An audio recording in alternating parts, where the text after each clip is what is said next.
रबीउल अव्वल का महीना आता है ना, उसको इश्क का महीना कहते हैं। लेकिन जब वो महीना आता है, बरेलवी कहते हैं कि देवबंदी काफिर है और देवबंदी कहते हैं कि बरेलवी बिदअती हैं। अफसोस की बात यह है कि इश्क का महीना हो, रसूलुल्लाह की विलादत हुई हो और इस महीने की 12 तारीख को अल्लाह के नबी सल्लल्लाहु अलैहि वसल्लम वफात फरमा गए, उससे बड़ा हादसा कोई नहीं।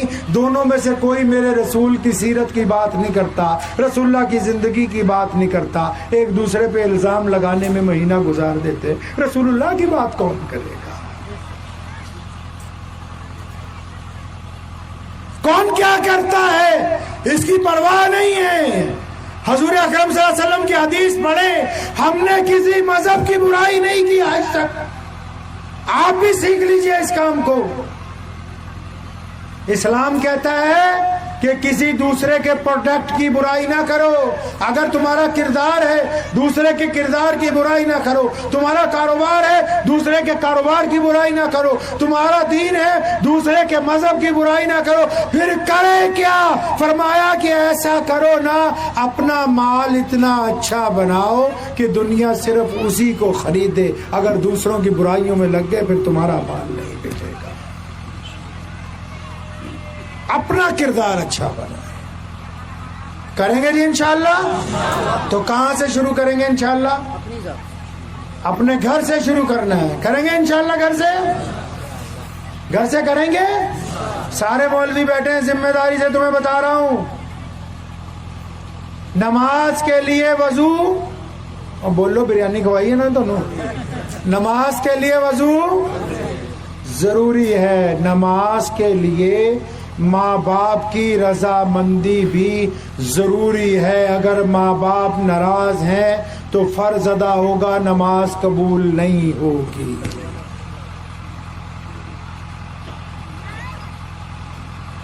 कौन कहता है कि नमाज इबादत के लिए बनी? कुरान ने कहा लअल्लकुम तत्तकून, और मैं इसलिए नमाज पढ़ा रहे ताकि तुम मुत्तकी बन जाओ, अच्छे बंदे बन जाओ। अच्छा किसके लिए बनाना है? मार्केट के लिए नहीं, नहीं, नहीं। अपने माँ बाप के लिए अच्छे बनो, अपनी बीवी के लिए अच्छे बनो, अपने बच्चों के लिए अच्छे बनो, अपने पड़ोसी के लिए अच्छे बनो, राहगीरों के लिए अच्छे बनो, जिनका तुम्हारी जात से मामला है। अब कहते हैं हमने अच्छे नहीं बनना है, नमाज पढ़नी है। ऐसी नमाज मुंह पे मार दी जाएगी जो आपको बुराइयों से ना रोकती। एक छोटा सा थर्मामीटर और बताता जा रहा हूं तुम्हें। अगर ये पता करना हो कि हम मुसलमान हैं, मोमिन के नहीं हैं, तो एक रात में ही पता लग जाएगा, एक लम्हे में। आजकल एक मशीन आई है, बाजार से मिलती है, कई कंपनियों ने उसे बनाया तो सारे इंसानों के लिए, लेकिन उस मशीन को हम अपने तरीके से भी, अब जैसे कालीन है, लोगों ने बनाए हैं बिछाने के लिए, कोई इस पे नाच रहा है, हम इस पे नमाज पढ़ रहे हैं, है ना। ऐसी एक मशीन आई है बाजार में, वो खरीद लें। अगर मशीन खरीदने के पैसे नहीं है तो दूसरा तरीका भी बता देता हूं आपको, फ्री वाला। आप उस तरीके पे अमल करके 2 मिनट में ये पता लग जाएगा कि आप मोमिन हैं या मुनाफिक हैं। क्या जी? मोमिन है या मुनाफिक है। और ये तरीका मैंने नहीं बनाया, ये भी हजूर सल्लल्लाहु अलैहि वसल्लम के घर से मिला है। रसूलुल्लाह सल्लल्लाहु अलैहि वसल्लम के सबसे प्यारे नवासे है इमाम हुसैन रज़ियल्लाहु ताला अन्हु फरमाते हैं कि मोमिन वो है, कौन जी? जो नमाज पढ़ता हो, वो मोमिन है? नहीं। कुरान पढ़ता हो वो? नहीं। फरमाया मोमिन वो है जिसकी तन्हाई पाक है। क्या पाक है जी? जिसकी तन्हाई पाक है। अगर बिस्तर पे लेट के अय्याशी के इरादे करता है, दूसरों की माँ बहनों से ठगी के इरादे करता है, अपने यारों दोस्तों से बेईमानी के इरादे करता है अकेला लेट के। और अब तो ये मशीन भी आ गई है सैमसंग की, एप्पल की, इसके अंदर एक ऑप्शन है हिस्ट्री। अकेले बैठ के देख लो कि हम अकेले में इसका कैसे इस्तेमाल करते हैं। अगर इसका इस्तेमाल गुनाह के लिए करते हैं तो हम मुनाफिक हैं, अगर इसका इस्तेमाल हम नेकी के लिए करते हैं तो फिर हम मोमिन हैं। یہ داڑھی طے نہیں کرتی کہ میں مومن ہوں یا نہیں ہوں.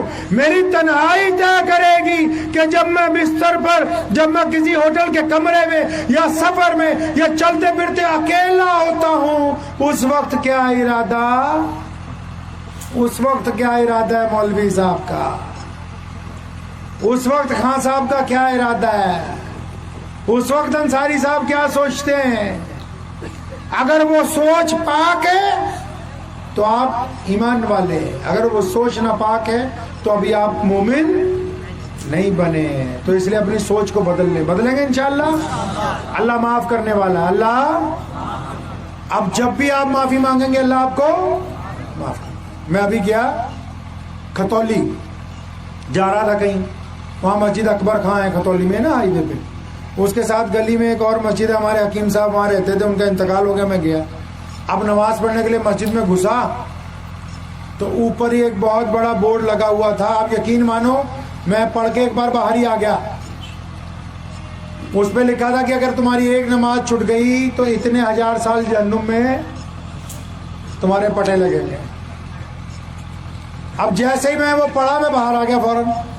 اب متولی صاحب سارے میرے ساتھ باہر، مجھے کہہ لیں کیا بات ہوگی. میں کہا جی تو دھمکی لکھ لڑکی تو نہیں ہوگی. میں کہا اللہ کے بندے، اللہ فرماتے ہیں کہ میں معاف کرنے والا ہوں. ما غرک بھی ربک الکریم، فرماتے ہیں گنہگار بندوں پہ آ جاؤ ہم معاف کریں گے تمہیں. اپنے آپ کو پلٹیے. پلٹیں گے جی انشاءاللہ. تو گھر سے شروع کریں گے انشاءاللہ. تو ایک کوئی بندہ بتاؤ گھر میں کس سے شروع کرو گے اصلاح کا کام بھائی؟ ہاں ماں باپ سے، بڑا پترا خود سے. کل بھی میں نے مانسا میں ایک سے پوچھا، میں کہا کس سے شروع کرو گے؟ کہنا میں اپنی امی نے. میں واہ پترا تم ماں نے سدھارے گا پہلے خود سدھرنا ہے. نہیں سمجھے؟ اس زبان کو شکوے سے روکنا ہے، اس زبان کو لوگوں کے دل کو تکلیف پہنچانے سے روکنا ہے. آپ جب اچھے بن جائیں گے نا، اور آپ کی پیٹھ کے پیچھے جب کوئی یہ بندہ یہ کہے گا کہ یہ مسلمان ہونے کی وجہ سے ایماندار ہے، اللہ کی قسم اللہ آپ پہ مسکرا دیں گے. اور اللہ جس پہ مسکرا دیں اس کا دنیا اور آخرت میں حساب نہیں ہوتا. دعا کیجیے اللہ مجھے بھی اور آپ سب کو بھی ان باتوں پہ عمل کی توفیق عطا فرمائے.